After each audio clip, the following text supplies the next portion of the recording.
বদলি হোৱা চাকৰি মই লগে লগে যাব লাগে ঘৰত সেইকাৰণে মোৰ একে জেগাতে 2-3 বছৰ ৰৈ আকৌ টোপোলা বান্ধি পিনে সিপিনে যাওঁ সেইকাৰণে মোৰ দেৰি হ'ল এতিয়া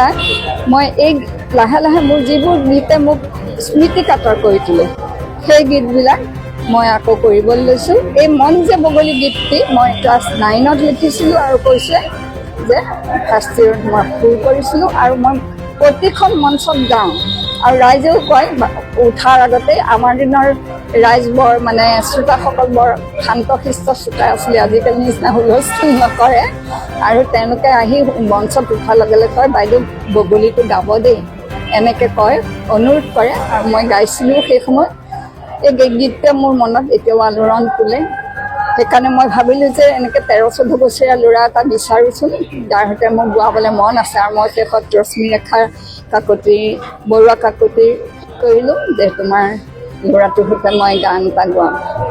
মানে সেইকাৰণে মই এই চেমনীয়া ল'ৰা এটাৰ কণ্ঠতে এই গীতটো দি মোৰ ফিলিংছটো পুনৰ সোঁৱৰি লোৱা আজি মোৰ অনুভৱটো সেই সময়ৰ অনুভৱটো কি আছিলে মই নিজেই নাজানো কাৰণ মোৰো সেই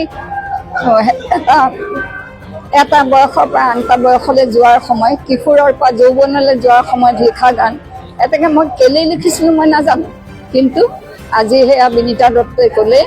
এইটো তেখেত যেতিয়া চাইক'লজিৰে এগৰাকী শিক্ষয়িত্ৰী এটাকে তেখেতে কথাটো ক'লে মোৰ ভাল লাগিলে মই নিজেই নাজানিছিলোঁ মই কেনেকৈ লিখিছিলোঁ গীতটো আৰু সেই গীতটো মই খুব গাইছিলোঁ এতিয়া মই ৰশ্মিক কৈছোঁ যে এই গীতটো পৰাপক্ষত গাবা কাৰণ ইয়াত অন্তৰ্নিহিত কিবা এটা সোমাই আছে নিশ্চয় আৰু মই এনেকৈ গীতৰ জগতখনৰ পৰা কিন্তু আঁতৰি যোৱা নাই মই হয় মঞ্চত হয়তো মই স্পীকাৰ হিচাপে 1975 মাৰ্চ মাহত মই স্বীকৃতিপ্ৰাপ্ত হৈছিলোঁ কিন্তু মই গীত লিখিছিলোঁ ক্লাছ 8ৰ পৰাই গীত লিখিছিলোঁ কবিতা লিখিছিলোঁ গল্প লিখিছিলোঁ কিন্তু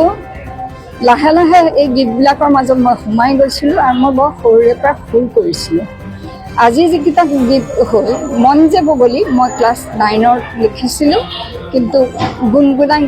সুৰ কৰোঁতে মই কলেজৰ ফাৰ্ষ্ট ইয়েৰ পালোঁ আৰু এই গানটোৱে সেই সময়ত মোৰ মঞ্চত বৰ সহায় কৰিছিলে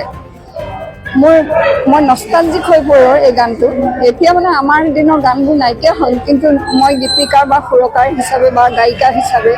মোৰ এতিয়াও মনত সোমাই আছে সেই ভাল লাগিছে এতিয়াই নহয় মোৰ এনেই ৰেডিঅ' যোগেতো প্ৰচাৰ হৈছেই বহুত আৰু মই এতিয়ালৈকে 11টামান গান ইউটিউবত দিছোঁ